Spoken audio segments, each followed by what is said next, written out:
What country, Auntie, would you never want to visit? South Africa. Why? Why would you not want to visit South Africa? Lots of violence or something there.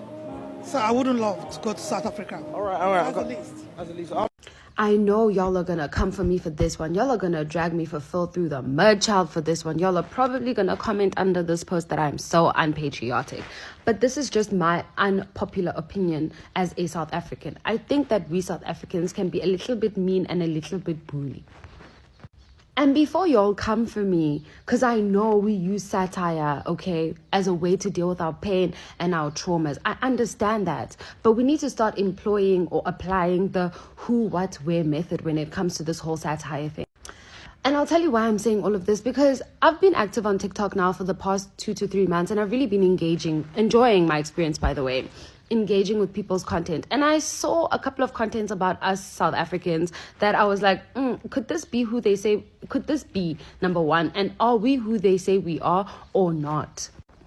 One of those was the whole thing that went viral that South African girlies are mean. And initially I was like, that can't be, because I'm bubbly and I love people. I greet people all the time, like make random conversations with people. But I also thought, South African girlies can be a bit cliquey. So I understand why that could be perceived that way, but we're generally nice people. The next one, completely unrelated, but I saw a TikTok from this Ethiopian girlie, and she was talking about how difficult it is to be raised in South Africa as a non-South African and how xenophobia is normalized in South Africa. And this one really, really hit home for me. One, because I lived in 2 different African countries. And I had to look back on my experiences living in Nigeria and in Kenya to see, like, how did I feel as a non-South African, and then examine how I view non-South Africans in South Africa. And boy, did I call myself out. So I called myself out, and after calling myself out, I picked up the phone and I called my partner and I asked him about his experiences as a non-South African living in South Africa and being raised here. And I'll probably make a video about that separately. But anyway, that and then the Kalo situation. And I bring up the Kalo situation because, guys, Kalo is a singer. And I'm not going to lie, I engaged in the whole Kalo stuff. I laughed, I posted, I commented. Like, I was engaging fully. But then I look back and I was like, no, I was wrong. Why was I engaging? Why was I getting so entertained? Because I choose to believe that Kalo is a singer before he's a dancer, right? And we don't know what his insecurities are when it comes to him performing live and dancing for people. So, one, we've probably made someone insecure and we've made a joke out of them. 2, the other one was that guy walking, and I also engaged in that, but then again I was like, no, let me check this guy's profile. And when I checked this profile, I was like, this guy's sweet, he's used the sound before, and he probably didn't expect this reaction. And here we are breaking someone's self-esteem and making them insecure. South Africans, you are so lazy. You are so lazy, and your laziness actually started with your ancestors and your grandparents that flee to other countries instead of fighting for their freedom. They are so lazy, they couldn't even lift a spoon to fight for the freedom. They flew to Nigeria, to Mozambique, to Zimbabwe, to Lesotho, wherever, because it was too much apartheid in South Africa. They couldn't stay and fight for nothing.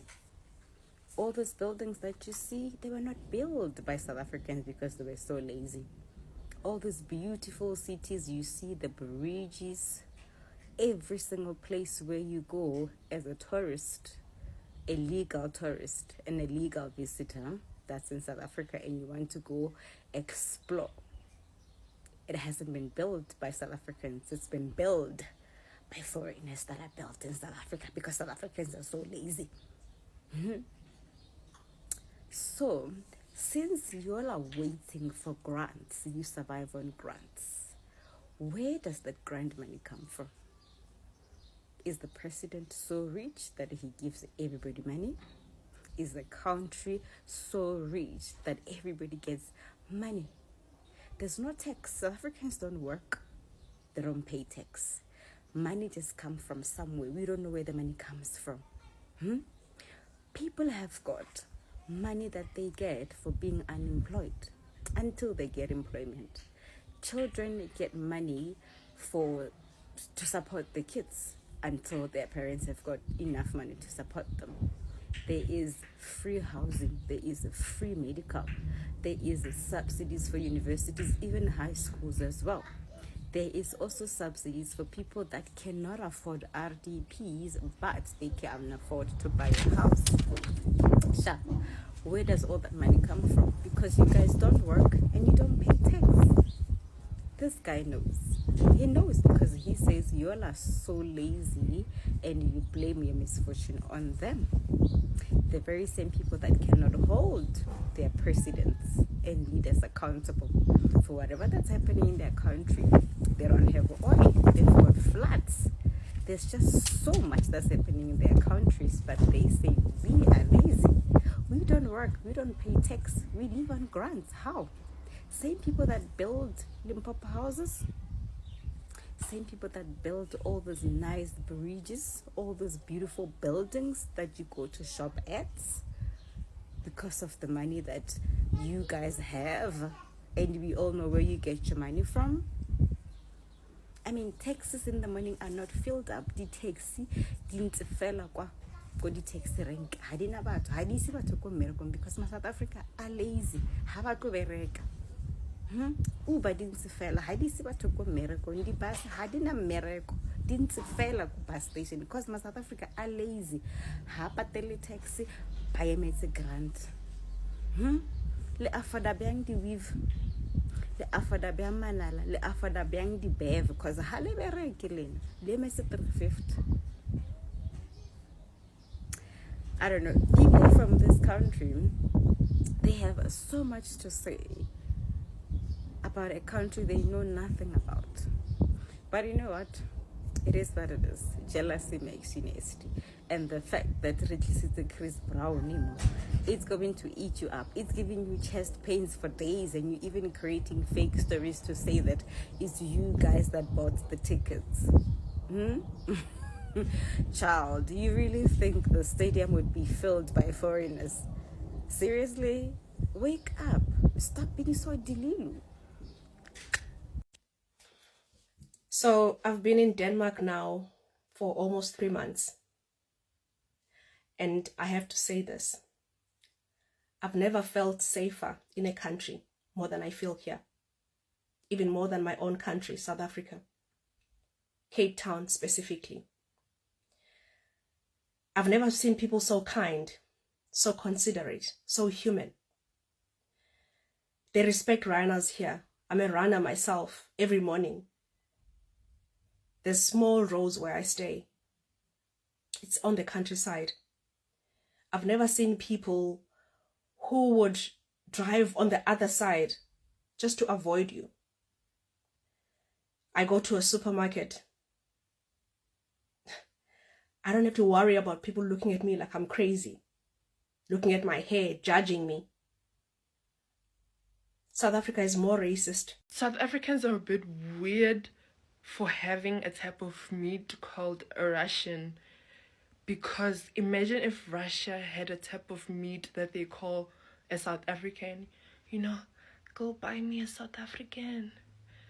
They would be cancelled. Because I've heard what they all said, that South African is xenophobic, this and this. They have their own different complaints about South African, what they're experiencing, what they have experienced, okay? So now, when I keep on saying that different country has different problems, they think that I don't know what I'm saying. Now, what you might be facing in your country, the other country is not facing what you're facing. I don't know if you guys understand what I'm trying to say. Now, there are some things your country might be lacking. Why? Other countries are not lacking the same thing. While there are some things your country is not lacking, other countries are lacking the same thing. So no country is perfect. When I keep on seeing all these people coming for Nigeria saying, oh, we have bad government, oh, we are this, our governments are corrupt. One thing you must know is this. Anybody that is into politics, I won't generalize it, but some of them are corrupt. It's just only Nigeria government that is corrupt.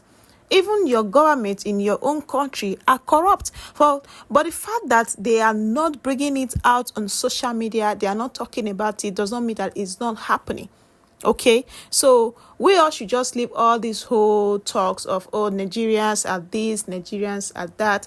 And now I'm going to also say this about Nigerians. Nigerian citizens are also complaining about Nigerians the same way South Africans are complaining about South Africans. Some South Africans are also complaining about the racism that is happening in South Africans. So are you guys trying to tell us that, oh, these South Africans that is coming out to complain about South Africans, oh, they are this, they are that? They are just stating the obvious, stating the fact.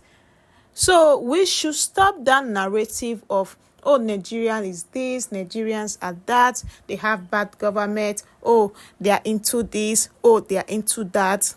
No country is perfect. There is no country that is perfect. That is one thing you must know. So for the fact they are not bringing it out on social media or on the internet space doesn't mean that there is no something shady going on in that other country. Okay? You know, we tend to like open up to what we are facing here in Nigeria, unlike some other countries that don't really like talking about it. So this is all I have to say about this whole South African, about this whole Nigerian and everything. So I will be resting my case here. I hope you enjoyed this video. Before you go, please hit on that subscribe icon, click on that post notification to keep you updated, like, share, and comment. See you on my next video. Until then, remain blessed and remain. Bye, guys.